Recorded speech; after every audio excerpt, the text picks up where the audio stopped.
If that's all you're selling, you're missing out on an opportunity to really tap into the consciousness of these young people, especially, but just individuals that want something a little different for themselves. Maybe they don't want the same experience that their dad had in their architectural firm, where he slaved for 35 years working, and there's nothing wrong with that, but that was it.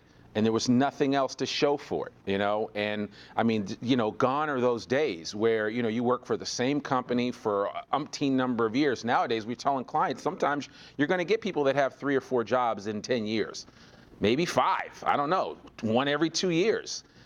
You know, and invariably people are always saying to me, hey, you know, I don't want somebody that's hopped around. Before, a hopper was someone you didn't want to have to deal with. Nowadays, you're like, okay, well, maybe this person has some different perspectives that I need to tie into. And then you're thinking in the back of your head, maybe they just haven't found the right place to call home. And hopefully that can be your environment. Doesn't mean that somebody can't come and work for you for a long period of time, but you have to create an atmosphere for people to say, you know what, I want to come work at this organization. And I think we're missing out because we treat recruiting as a perfunctory process. It's just, I'm going to post some jobs, and hopefully somebody's going to come in and say, yeah, I want to work there. And so today we're going to talk a little bit about some different ways that we can be thinking about recruiting and how it makes a difference. How do design firms recruit better? I do want to hear from you guys because this is a collaborative event, but I'd love to get some of your thoughts about your best practices. How do we recruit better in the design space? Who wants to go first? I think the way we recruit better is by getting into the colleges. Okay, right. So that we know if they have a tie to the area and potentially try and keep them there that way. Now, is that high school program that they're doing in Des Moines, is that replicated in any other office? We do it in Iowa City. You do it in Iowa City. Do you want to just tell for everybody, just tell them real quickly, just give us a quick 30-second commercial on this program. It's because it's really interesting. It's an ACES program. We basically mentor high school kids in STEM classes, and they have a project, and they come in and they talk to us about their portion of the project, and we help them through what we do as designers, engineers, architects, and just working through the process. Yeah. ACE is a national program. Yeah. Yeah, it's in Right. 65 cities. We do it in the Twin Cities. You do it? Okay. We're in 17 high schools in the Twin Cities. Right. Our firm actually has a hub. So Okay.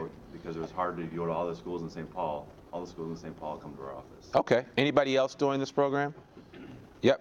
A few others? There's a couple programs in Kansas City. There's the Project Lead the Way, and then we've got locally a CAPS program and a LEAD program where the school district sponsored that kind of thing. So we've had kids come in as job shadowing and do like an internship. Okay. All right. Yes, sir. You were going to say something?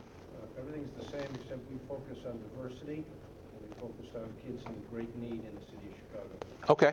All right. Which is, yeah, I mean, it's a big city, and there's a lot of opportunities to reach out to normally people that you wouldn't normally interact with. Yes. We work with an organization called Posse, which is a competitive organization that works with high school seniors. Okay. To get them into a cadre or a cohort of 10 that go to college together, and what they do is help people who have not been to college before, and so they don't have the family or the cultural background to know what it takes to make that transition from high school to college. They have their 10 friends with them, or 9 friends with each person. They are so much more successful. We had a Posse intern, and that we have interns from them. We had a Posse intern last summer, and she was absolutely phenomenal. That's awesome. And so that was between And their we've junior and committed to senior one year. per summer. Yeah, we Okay. committed to 1 for summer. Okay. And we also sponsor some of their events. And so she worked with us last year as an intern. She's going to come back and interview with us shortly, and so she might turn into a full-time hire. So Yeah. that's the other thing. I We think that some hosted a other one-day people- workshop, had all the students come in from Yeah. high school. It was Yeah, it's a STEM program. Right. Yes, Okay. Posse's a STEM program. Okay. Fabulous program. I gotta look that up. That sounds really interesting. And that's huge. POSSE. POSSE. Okay, cool. All right, Posse. And you know, and that to me is indicative of kind of the mindset that we have to have. This is a long-term play, folks. I know a lot of you are sitting there saying, but Randy, you don't understand. I need somebody yesterday. I don't really have the time to mentor or do all this other stuff. If you plan to stay in this industry, you need to be priming the pump for the long term. And for a lot of you, you're going to be here in another 5 or 10 years. The small investment that you make now will pay off dividends later. And if you're a shareholder, your benefit is going to be even tangibly greater than that.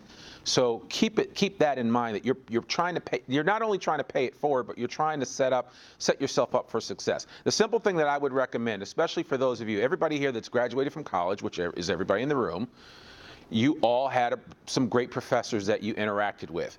One thing I'm always surprised with, especially for those of you that go back to your alumni programs, is that you don't interact with those professors enough.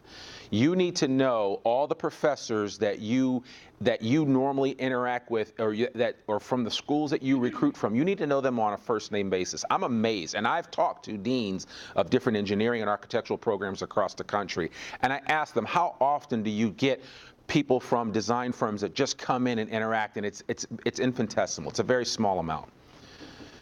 Invariably, the response that I've heard is, oh, these guys are really busy. They don't really have the time to do that. And I'm basically saying you need to make the time.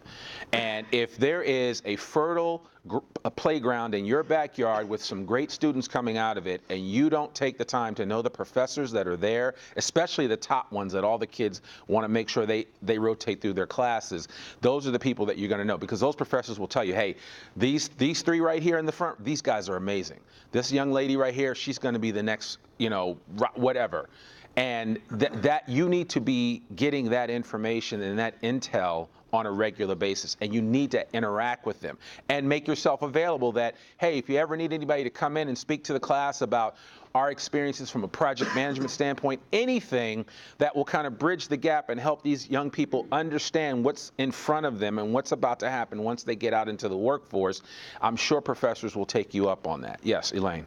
I guess I'd be interested in hearing from the rest of the class on this. We've made numerous overtures to the schools around GSI, like Texas A&M, what's that one? UT Austin. Rice have had better luck, but the professors, the folks who are in charge of helping the kids get jobs when they leave school, they are not interested. I don't know if we're hitting the wrong folks, or if it's kind of an endemic problem, or maybe we're not using the right strategy, but we have had just extraordinarily little success with that strategy. I'm not surprised. I'm surprised to hear that, especially at A&M, because they have such a great program.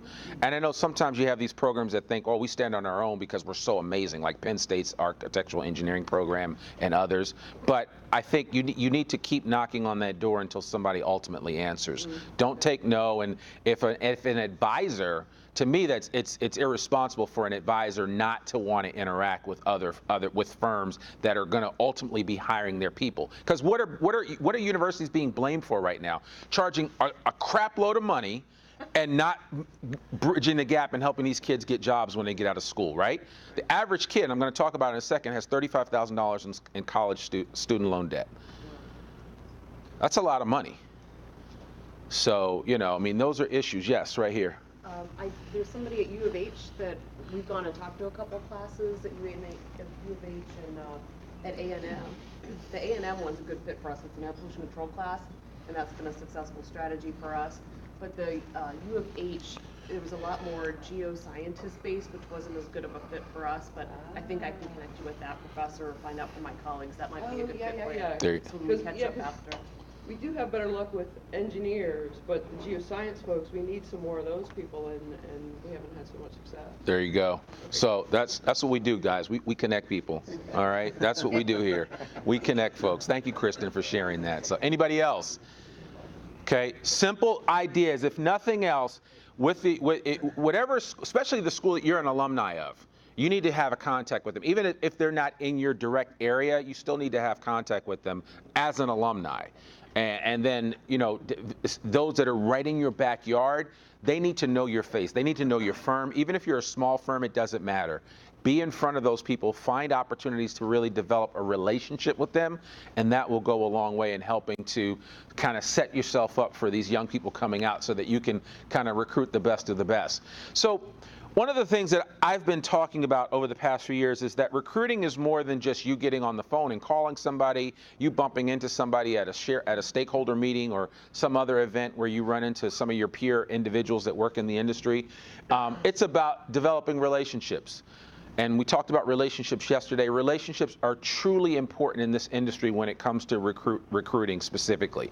And I always tell people, especially if you go and you meet that young person, you don't want to, you go to an event, you meet a young person and you say, hey, I really, just share with them. I would encourage you, even with people that aren't working with your firm, when you run into them and they work for a peer competitor or whomever, just to build a relationship with those individuals, just to take time to get to know them, learn a little bit more about what they're all about. Even if they can't help you at this moment, you never know when they may knock on your door and come and say, hey, you know what, I saw you guys have this job posted or whatever. I would like to learn more about what you guys are doing right now. I'm thinking about making a move. More often than not, that it will go a long way in helping you grow. The other thing is the marketing piece. Marketing is huge, and that's why I said yesterday, if you are not training everybody in your office to be a brand ambassador for your firm and talk about all the great things that you guys do, have all the amazing stories available to tell people why your firm is so special, you're missing out on opportunities. It's not just the exclusive purview of the HR department to recruit people. Everybody in your firm should be recruiting people. That should be their mindset. And you need to give them that needs to be on their job description, that you are a brand ambassador for this firm, right? Yes, you have a technical role. You have other professional roles within this organization, but another role that you have is that you are a brand ambassador for our firm. We want you out there talking about it. If you can, and again, not everybody's going to do this, especially from a social media piece, and I'm going to talk a little bit more about that later, but if people are open to sharing from a social media perspective, encourage them to do that. You need to be telling stories early and often about what makes your firm so special. And then the future is here, folks. AI, the ability now to parse data, to put special keywords in, to plug in a perfect resume of the prototypical individual that would thrive in your environment and have a computer spit out options for you to consider. It's here and now. Several firms now are using AI to parse data and parse resumes now. Human beings aren't even reading them until they get a small group of resumes that are highly appropriate for a role that they're trying to fill. Yes, ma'am. Along those lines, you might find this interesting. There's a group that has developed a brain scanning and sensory device to weed out surgeons to see whether or not they have the skills that it takes to actually be a surgeon. So coming out of school, you have all this education, but do you actually have the motor skills necessary to be that surgeon? So now they're actually using brain scanning and brainwave techniques to figure out if they're using the right parts of their brain. Right. In comparison to surgeons who've been doing it for 20 years. Right. Yeah. And that's really good. And honestly, I feel more comfortable with that type of approach, especially for somebody that's going to work on my brain versus anything else. Now, could you tangentially apply that in our industry? Absolutely. Absolutely, you could. You could look at the proclivities and predilections of a certain type of designer and those that are successful. They do that for SWAT teams as well. Yeah. So yeah. So there's a lot. This technology is coming for us whether we like it or not. Is it going to make our lives easier? In some ways it will. In other ways it's just a matter. It's going to be expensive in some instances, but technology's there. But here's the thing, and this is one of Mark Zweig's favorite comments, because his biggest concern is that every HR person is Katie bar the door. They are the ultimate gatekeeper. They don't want anybody through. I don't want any bad apples to get through. You'll never get the good apples if you don't go through some bad apples. You're going to see some bad people. And Mark's favorite quote is, your job as a recruiter is not to keep bad people out, it's to keep good people coming in. If the face of your company is someone that has a frown, is someone that is constantly saying no, is possibly filtering out people that could potentially be a fit for your organization, you're missing out. I would say you should err on the side of talking to more people than less, because you'll miss out on opportunities. The other thing is, don't 100% rely on a resume. And I know some of you have said this, I just want to look at a really good resume. How many of you can write a really good resume? My point exactly.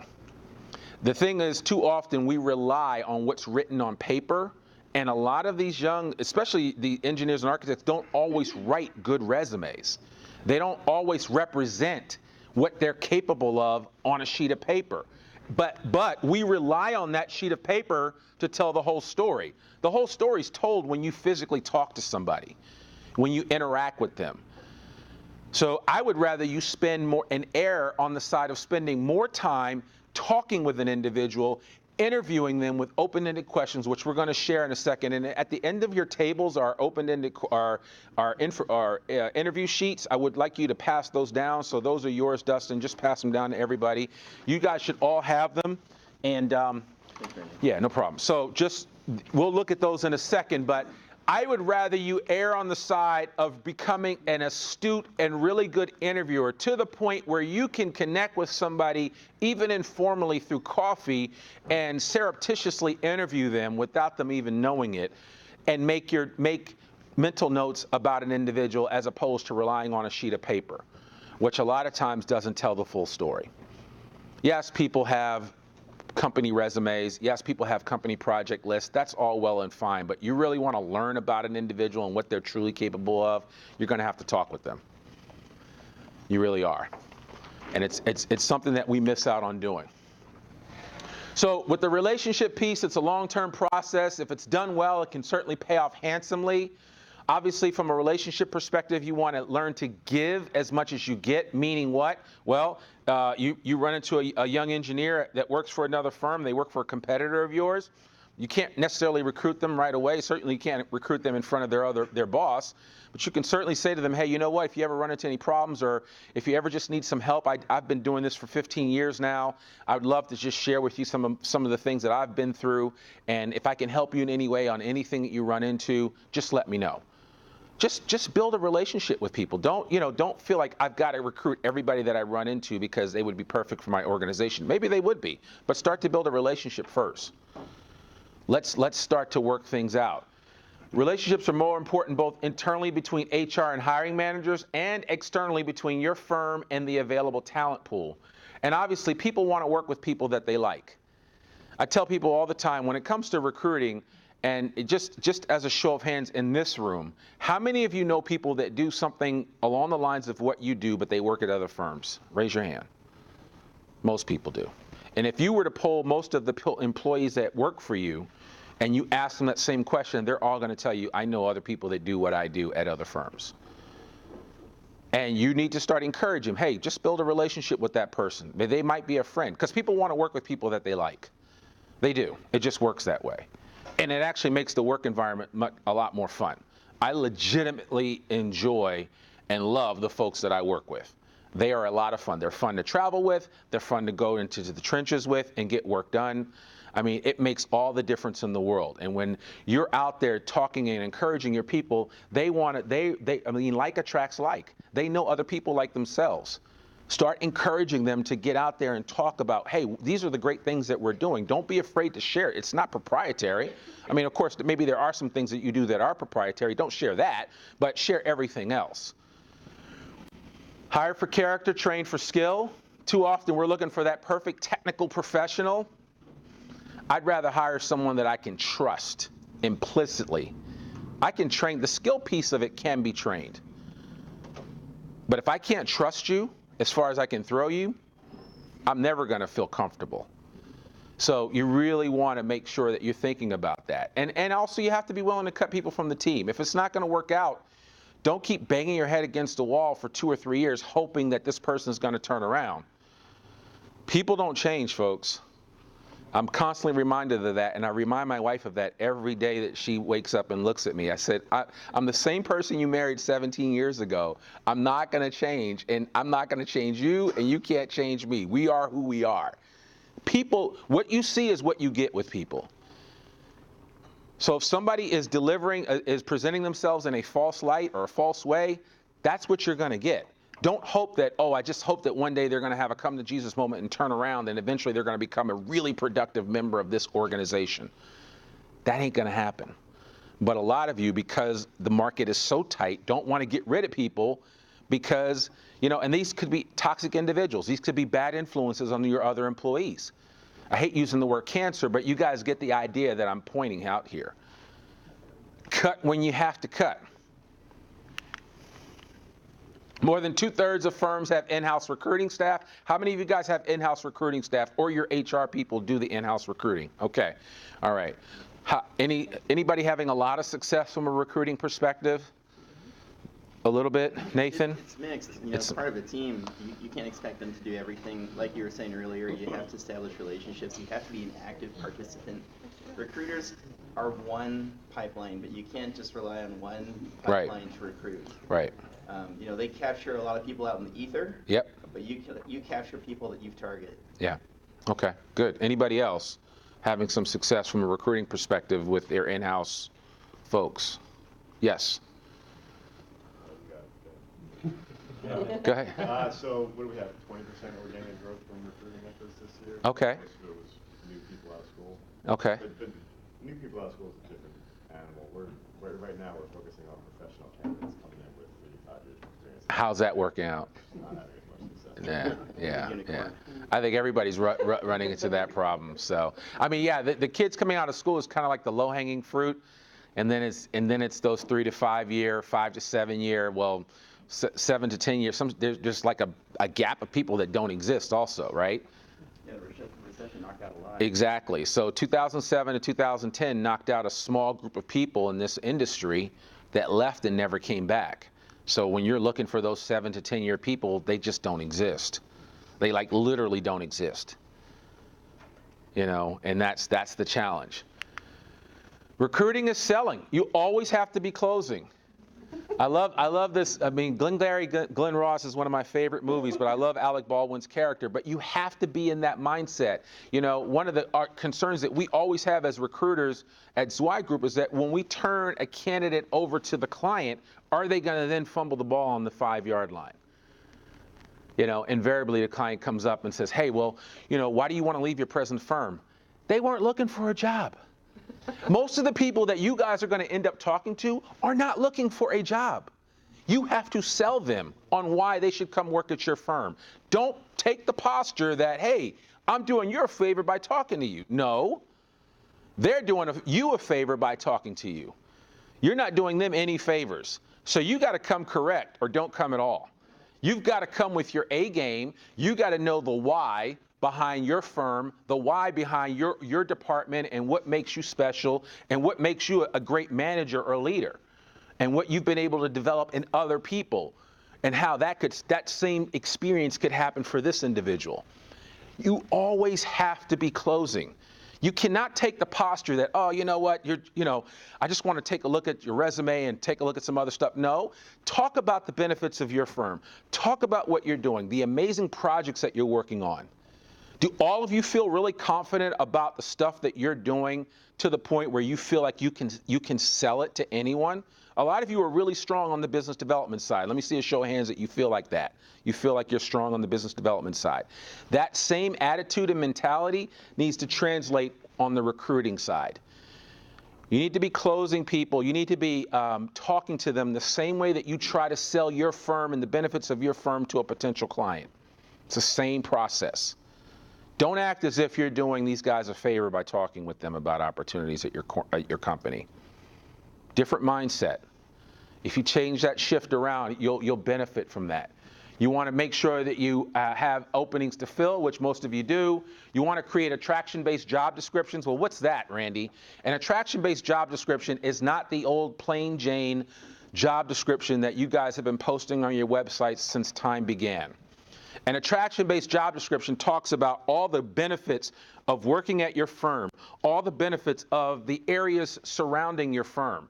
So like if I was selling Zweig Group to somebody that wasn't from Northwest Arkansas, I would say, well, U.S. News and World Report for the last gajillion years has named us one of the top 5 places to live. We've got 3 Fortune 50 companies in our area. We've got one of the finest higher educational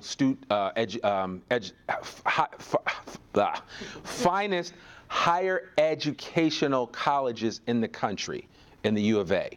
And I would just go on and on. I would tell them, I was talking to the folks in the back this morning about Crystal Bridges and the fact that we have the second highest concentration of French Impressionist artwork in the world behind the Louvre. Do you like art? I love art. Okay, great. Well, this is the place to be. It's more than just what your firm offers. It's the bigger picture of your area. It's the bigger picture of what's around you. Look at that. South Florida, it never rains here. Well, it does rain there sometimes, but it's always nice, and there's always South Beach and the Clevelander. I mean, you got to talk about all the benefits, especially nowadays where a lot of times you're recruiting people from outside the area to come work with you. You need to be able to tell the story early and often, and through your job descriptions, make them attractive. Let people know it's more than just the opportunity itself. That's one piece of it. But then there's all these other aspects. We've got miles and miles of trails. There was so much I didn't know about Northwest Arkansas before I moved there 4 years ago. And I can sell it till the cows come home now. For anyone that would want a different perspective, I could sell it all day long. What do you like to do? You like to ride mountain bikes? Well, we've got trails, endless trails. We've got more green spaces being built up now than ever before. Moving to the Dallas-Fort Worth areas, well, do you know about the Trinity Park development? You know what they're doing down there in the Metroplex? They're building the most amazing park to rival any park in the world. And it's going to be festooned with trails and all that. I mean, you've got to be able to sell this and sell more than just the actual opportunity at your job. That's the carrot. But then there's everything else, and I think sometimes we miss out on that. That's why an attraction-based job description can really help you out. And if you want to see examples of them, my email's in the book. Just email me. I'll email you an example of an attraction-based job description. You can take that and then replicate that for maybe some of the job descriptions that you have, and it might kind of get you to think, oh, well, this might be something different that I'd like to try. Consolidate your recruiting efforts with 1 or 2 people is essential. Have your best people recruiting. Have the people that can close recruiting. Don't get the people that just don't really like people recruiting. Those aren't the best people to have recruiting. And we all have people in our office that don't really like people. I mean, they like you and they like the other people that they work with, but they're not really into folks. Don't have them recruiting. And a lot of times, all right. The majority of survey respondents said screening candidates was the biggest problem in the hiring process. It's a challenge to screen people because you can't get people in front of you. It's one of the biggest challenges that we face in this industry. So what do you do to make your firm a great place to work? In addition to some of the things I just described a second ago with the attraction-based job description, you want a great place to work is a place that's committed to growing. It's not a place where people are obsessed with maintaining control. So you want to let people know that, hey, this is an environment where you can come in and do something special. You can create your own opportunity here at this organization. And a great place to work is not a place that just focuses on pay and benefits. If it were just about pay and benefits, then it would be an easy process, but it's not. There's so much more to it. The pay and benefits are one aspect of what you're offering an individual. If you guys have an outstanding training program and you really take people through the ropes and really develop engineers, that's as almost to me as equal a benefit as the pay and the benefits piece of it. Because what you're telling somebody is, listen, I can create real job security for you by developing your talent to be the best person that you can be in this role. And that's not something that every firm offers. Because a lot of times firms look at people as, hey, I'm looking at you for what you can do for me, not what I can do for you. And you need to be kind of flipping that script and showing them, hey, this is what I can do for you. This is what I can do for you. I can help you get to here. I can help you do what I'm doing. I've got 11 other people that are all doing amazing things. They've been here for 5 to 7 years, and they're knocking the cover off the ball. And here's how they got there. I can help you do the same thing. You want to create a picture for these individuals so they have an understanding of what it's all about. That's why I was telling you yesterday, these stories are important, especially on the recruiting side. Find your best wins, your best individuals. Who has a great story in this room of somebody that joined your firm a couple of years ago and is really killing it? And if you could tell that story to enough people, you think that other people would want to experience what that person experienced. Ron. Oh, no, did you raise your hand? Yeah, okay. We have a couple people like that, actually. And you tell their story. Well, I'm gonna start telling it more based on everything you've been saying. Okay, well, give me the synopsis of it. So we had an individual came in with a year of experience from a straight engineering firm, and she's younger. Okay. She started as an entry-level tech staff person, proved herself immediately, and she became a project manager, managing the most in the company within 4 years. Okay. So she progressed. Yep. She drove it. She owned it. She was the matter in that made that happen. Okay. That wasn't a very flowery story. No. But I like that though. But you said, did you guys hear? And again, it's a story that you continue to work on and refine. But you heard what she said. She owned it, and she made it happen. Which means what? It's telling me that we're the kind of operation where you don't have to necessarily ask for permission. We'll give you the basic tools, and then we'll let you go at it. Okay? People sometimes need to hear that. You have to spell it out for folks that this is what it looks like, as opposed to you don't have to ask for permission to do what needs to be done. If you feel like this needs to be fixed, go ahead and fix it. That's kind of how we operate at Zweig Group. We see a problem, we solve it. I don't wait around for Chad to get back in the office to solve the problem. We just get the problem solved. What good is that if I'm constantly waiting for the head person to come back to get approval for everything? I'd rather sometimes ask for forgiveness. I mean, you guys have a lot of diamonds in the rough that if they were to step up, you'd be surprised what they're capable of doing if you give them the license to do it. Anybody else have a story they want to share? Yes. A couple years ago, we started this, and I'm going to say this wrong, but it was like a cha-cha or something presentation. We started at our company breakfasts to really kind of engage that millennial, and it was a certain time frame. It was like they had 2-3 minutes to prepare a slideshow that they would present in front of the company, and it just could be on anything, like a project they were working on, something like that. But it was time. The slides were timed, and they had a certain number of minutes, and they would get up, and we heard from some people that we had never heard make a presentation before, so it kind of made a few of them stand out. We were like, wow. Oh, I didn't know that guy made jokes, and Yeah. some of their personalities a little bit better. So that kind of has helped us, a few of them stand out. Yeah. In the same sense of we do in presentations. Yeah, that's a great example of what you can do. Like there can be little internal things that you can do as an organization to get some people out of their shell and to also see what people are truly capable of. But you need to be when you are able to see people grow within your organization and do some amazing things, even in short order, you need to memorialize and tell their stories early and often. You need to also tell those stories on social media as well, because people are looking at what your firm is saying. And if you want a really great example of what a good design firm looks like from a social media perspective, just take a look at a firm called WGI. Follow them online. And if you want, just from a best practices standpoint, they get it. Now, I'm going to put a caveat out there. They got a huge marketing department. They've got a lot of people doing this, and some of you are probably going to say, well, Randy, we barely have one person, and she's part-time, posting our stuff on social media. That's fine, but get some inspiration from a WGI or from some of these other firms. Certainly follow us on social media, but start telling the stories early and often of the successful individuals within your firm. People again want to work with people that they like or that they are attracted to in any way, shape, or form. That they see themselves in that individual. You need to be sharing what some of the amazing people in your firms, what they're doing, and share some of that information on social. And again, don't worry about this whole idea. Well, I don't want people to steal my folks. Listen, everybody knows everybody. Gone are the days. In the 90s, it was a big deal to keep everybody behind a closed door. Nobody would put anybody's name on a website. Now firms are putting their whole directory on a website. They're like, hey, whatever. I've had firm owners tell me, listen, I'm flattered when people recruit my people because that means I have good folks, right?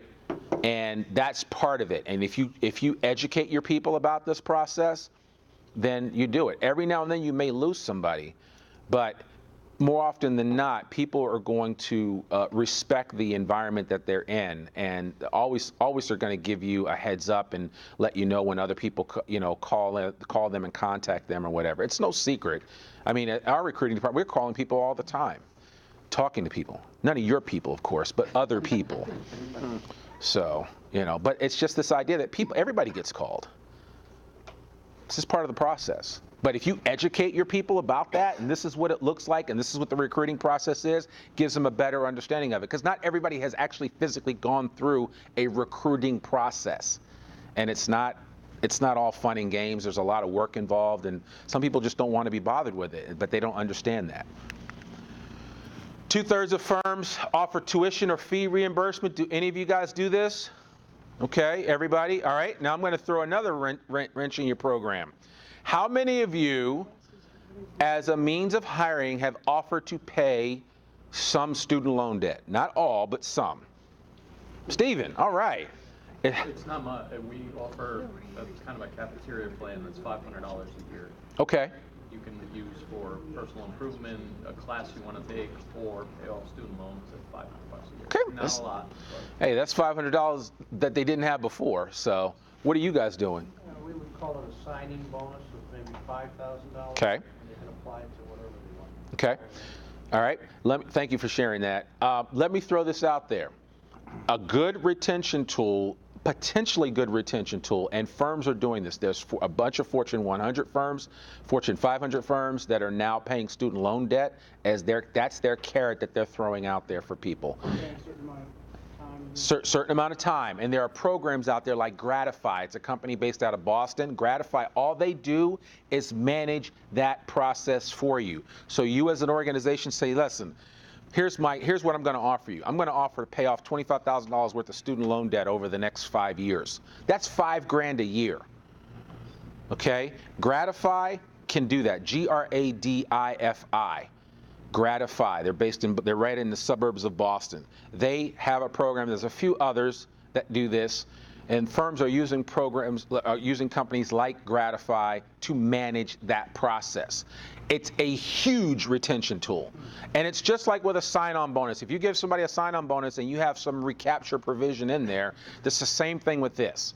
So they get it for as long as they're there. If they end up leaving 2 years into it, well, then they don't get the $25,000. They've gotten 10, but you might have had to have paid a recruiter $25,000 just to get that person. So if you got them through other means and you didn't have to spend the money to acquire an individual, then it's money well spent. It's an option for you. It is a tool that you can have in your arsenal, but definitely something worth considering as a way to attract more talent and to retain them. It's the biggest issue, $35,000 average amount of student loan debt. Does somebody have a question? I thought I saw somebody raise a hand. Nope, okay. A great place to work creates opportunities for professional and personal development, like events like these, like any of the trainings that we do. You want to be creating opportunities to develop your people professionally and personally, I might add. So when you can, bring specialists or individuals into your firm to talk with your people. Do as many lunch and learns as you can. How many of you guys do lunch and learns? Everybody should be doing lunch and learns, both from a technical side, but here, I'm going to tell you also, do a lunch and learn to help develop some of the soft skills. Public speaking. I do a number of public speaking courses with ACEC and AIA, and that's an area where we could all benefit from it. And public speaking helps. It would help them be better from a business development standpoint. They'll feel more confident when they get in front of clients, when they get in front of potential people that they might want to try to recruit on behalf of the firm. Public speaking, proper communication, those soft skills can really pay off huge dividends.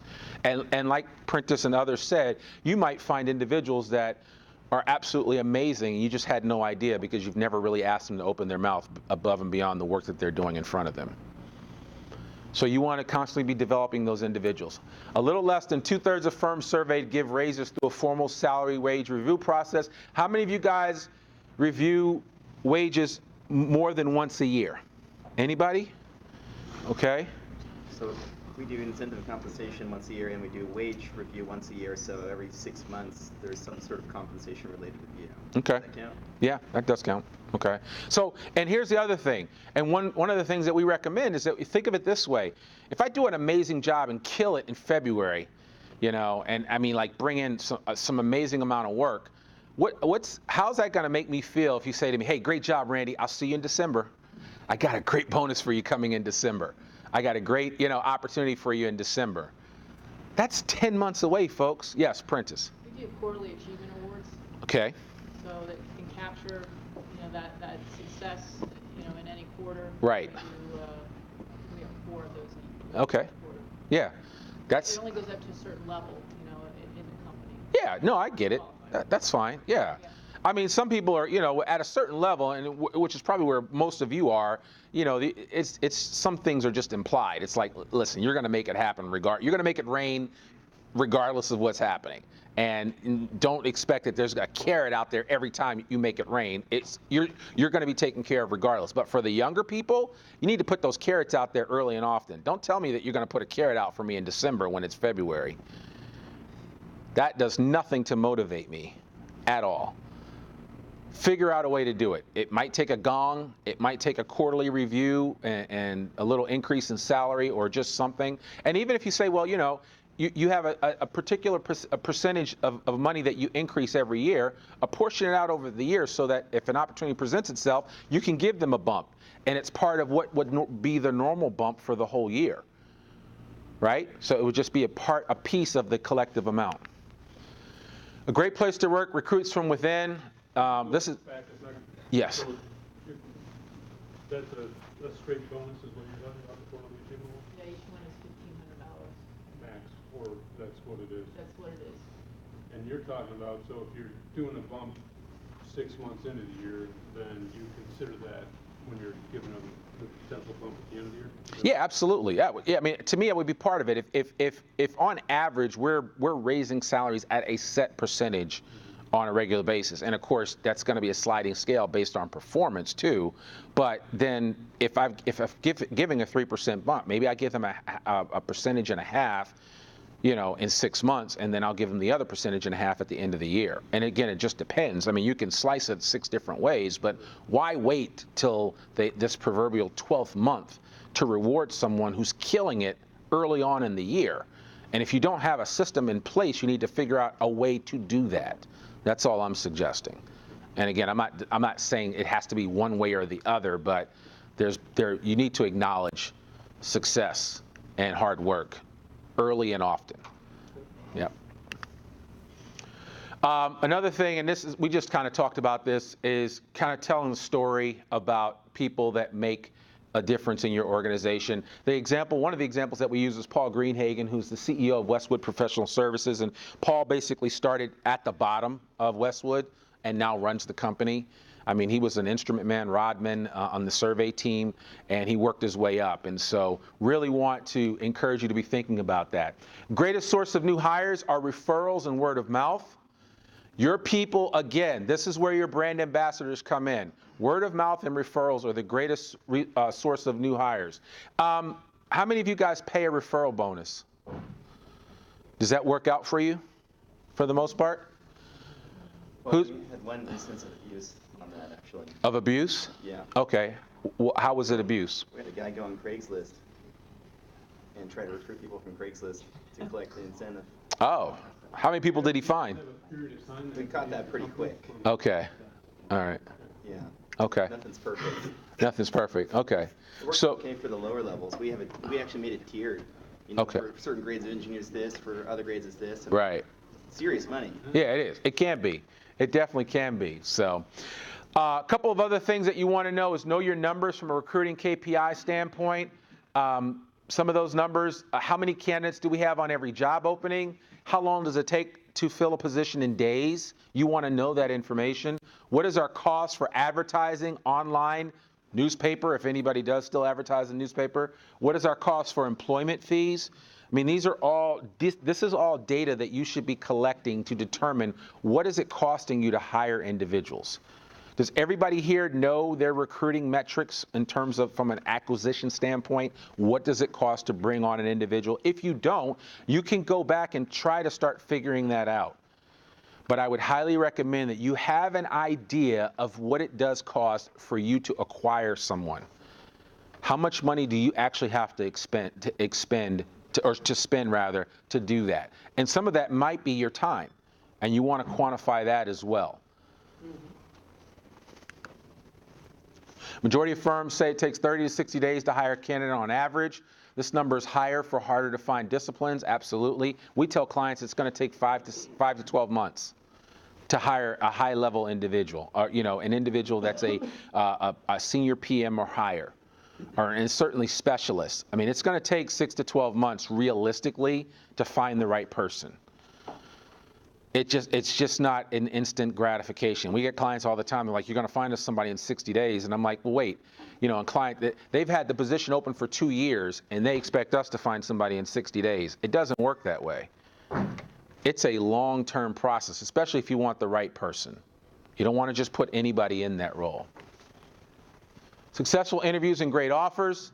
So here are some behavioral questions, and this is what I handed out to you. You want to develop good behavioral questions, and the format's really simple. You want to create an opening. You want to create the problem or solutions. You want to create the stakes raiser, and then each of these serves a purpose. So when it comes to asking open-ended questions, it's huge. So here's the opening. The opening sets the stage for the story you want the candidate to tell. And if you look at your sheet here,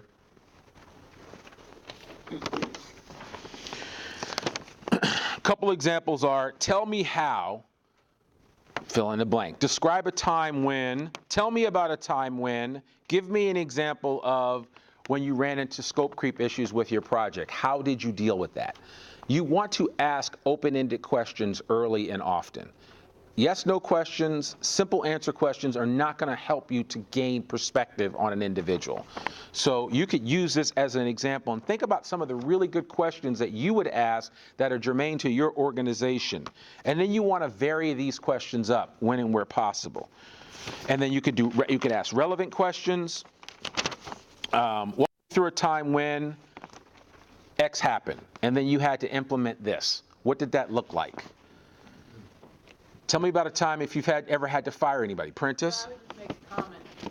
We do that now, and we have a team of people in the room, and just kind of go around the table with questions. Just don't read the question, Oh, yeah, no. Natural. Now, when you say a team of people in a room interviewing somebody?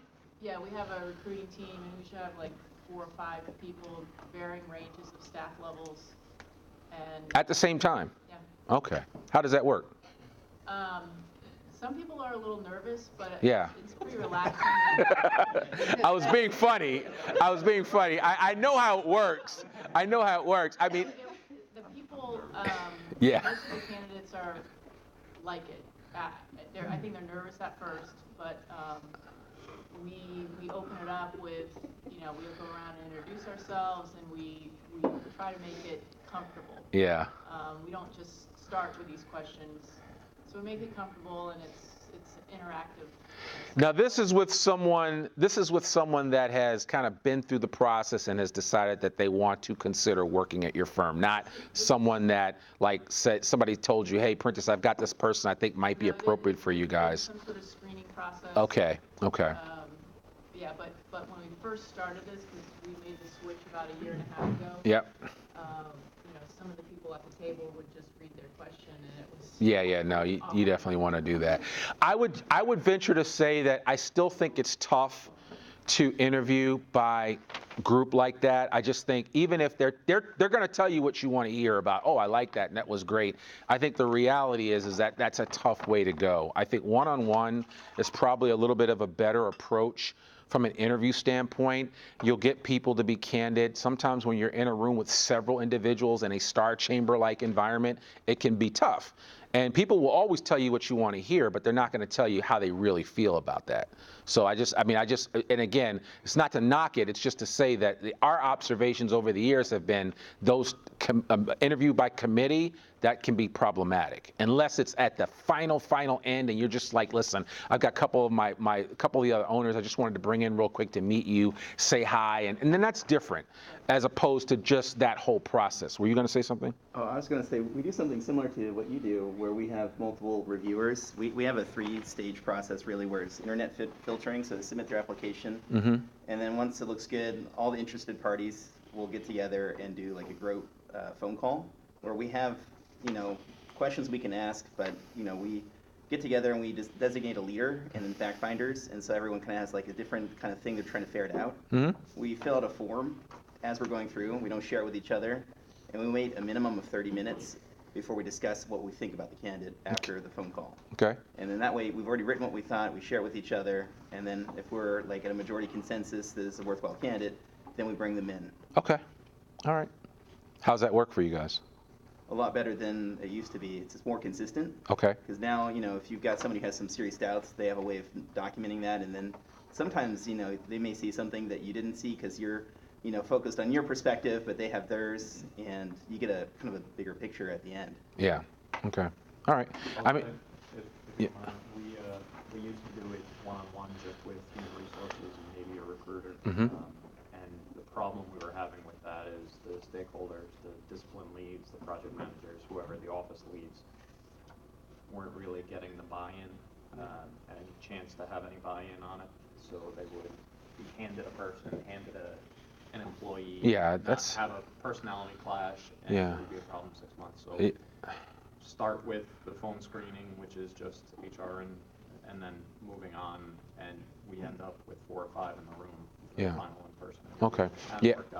I would say a discipline lead or somebody like that needs to be involved like early, especially whoever's going to be interacting with that person the most. They need to be involved early and often. So, Tripp, were you going to say something? To add, just something we've been doing now for almost 20 years is a program called OAD. Okay. It's an organizational survey that every employee fills out and every job applicant fills out, which tells us in the long run. It's almost like a personality trait, but it's not a personality trait. It's about their ability to organize themselves in a team environment. Right. Are they a big picture guy? Are they a detail person? And it's almost our initial assessment of the person. It gives you a nice little 3 or 4 page report that the reviewer gets or the interviewee gets. Okay. But it helps us sort of know, are you going to be a good fit beyond just what your resume says, right? Okay. Really diving into that. Right. We've got that before our first face-to-face primary interview with them. Okay. Has anybody else heard of OAD? We do something, we use DISC. Okay. Use but DISC. We do that after the person's brought on board. Okay. All right. We also use DISC. We do it, Okay. no, we do it for everybody who comes in the company. Okay. And then, but our interview process is HR does the phone screening, and then we have 4 or so people, but we split it into 2 different groups. Just So it's a little bit less. Yeah. Just to make sure that you're not using personality tests as a guide to who you hire from that perspective, because if people get wind of that, then that could become problematic for you from a legal standpoint. So just be careful with that, and that this is not what's going to get you over the top. This is just so that we understand how you fit into the grander scheme of things in our organization. So just be very mindful of how those are used. Questions not to ask during the interview process. What's your background? What's your biggest weakness? Because are they going to tell you their biggest weakness? In most cases, they're not. But there are ways to learn about an individual's biggest weakness through those open-ended questions that we just talked about. Do you think you can handle this workload? Of course I do, because I love this job. If I offered you the job, would you accept it? And why do you want to leave your present firm? That's Mark Zweig's favorite question. Because people ask that all the time. Why do you want to leave your present firm? And in this industry and in this climate, most people are presently employed. The good people are happily employed. So asking them why they want to leave their present firm, you're going to get the answer you don't want to hear. Well, I actually don't want to. Randy just called me up and told me you guys were an amazing firm to work for. Now I'm second guessing him because I'm not so sure. I mean, you need to be selling the opportunity, not focusing on why they want to leave someplace, because they may not want to leave. You've got to convert them and get them to see that maybe I should be leaving. Maybe the grass is greener at your firm. Yes. To that point, years ago, I had a friend from another firm who brought me for breakfast selling the organization it felt like a very formal interview, and they asked that very question, and I gave them the very answers, and I'm not looking to leave the company. Yeah. And then I got a phone call back from some higher up in the organization, well, you didn't get the job because you didn't want to leave. Yeah. Right. Thank you. Thanks for clarifying what I already knew. So, yes, absolutely. Salary questions may soon, yes. They are now illegal in California. Yep, they are illegal in California. They're illegal in Washington, D.C. I think it's the city of Philadelphia. The state of New York, I think, has passed a law now where it's illegal. So know your laws when it comes to asking salary questions. You may not be able to ask that question. Yes? In California, we can ask them their desired salary. Yes, we cannot of ask course. them their history. Yep. And that's a safe question, is to ask what they would like to earn. How much would you like to earn? Be careful with that. Just know your laws when it comes to that. Illegal questions that you should never be asking. What is your religious affiliation? Are you pregnant? What is your political affiliation? What is your race, color, or ethnicity? How old are you? Are you disabled? Are you married? Do you have children or plan to? Are you in debt, or do you socially drink or smoke? And you shouldn't ask them if they socially drink or smoke if you've taken them out to a bar to interview them, right? That's kind of redundant, yes. If someone mentions a health issue, they bring it up, can you then ask follow-up questions? No. Okay. No. I didn't think so. Nope, you cannot. You cannot ask follow-up questions. How bad is your cancer? Is it in remission? I mean, it's like, you can't. I mean, it's just, if somebody, and I've had this, oh, I'm a breast cancer survivor. Oh, great, and I keep moving on, and then you just go from there. I mean, you cannot get into asking health questions about an individual. How do you get at, this was for a field tech position, and how do you get at whether they can actually perform the job? Well, usually with a field tech or some type of position where someone is out in the field, there is some type of test that they have to go through in order to pass. A physical test, yeah, and if they can't.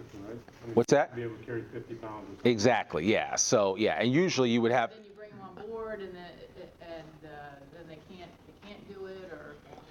Well, if they pass the test and then they hurt themselves later, I mean, the test should be part of the. Absolutely, yeah. It should be.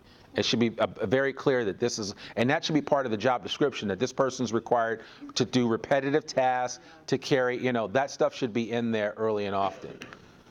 Social media and mobile recruiting, I mentioned this earlier, but you guys need to be using this information. You need to be leveraging social media to your advantage. And again, check out WGI as an example of a firm that really does it right. And again, if you just want to get an idea, just look at some of the ways that they post information about their interns, about the people that work there, just about the culture of the organization. You get a taste of the culture through their social media, in addition to all the amazing projects that they do. So they talk about work, but they also talk about play. All work and no play makes Jack a very dull boy. Don't just talk about all the amazing projects that you work on. Talk about your culture. Talk about what makes you special and what separates you from everybody else out there. If you just make it about, oh, I just won this project, we just won this, that gets old really quick. Talk about the culture as well. Leverage social media, use social media to share jobs and engage potential candidates. 74% of all internet users have at least one active social media account, meaning that they're on it on a regular basis. Export your firm's culture via social media as often as you can. And LinkedIn is still the most popular recruiting site with 66% of respondents in our 2018 Zweig Group Recruitment and Retention survey reporting that they use LinkedIn. So it's there. And then the final thing, which we've kind of alluded to and talked about before, algorithms, AI, and machine learning are coming for you, whether you like it or not. The technology's there. Monster, ZipRecruiter, they're all using AI now to parse data. And there's a lot of ways that you can do that to parse the information before you finally make a decision. And then the gig economy is coming as well. The Uberification of designers and technical people. We believe that that's going to happen too in the very near future. I think this industry is going to change significantly in the next 7 years. 2025, we're not going to look the same.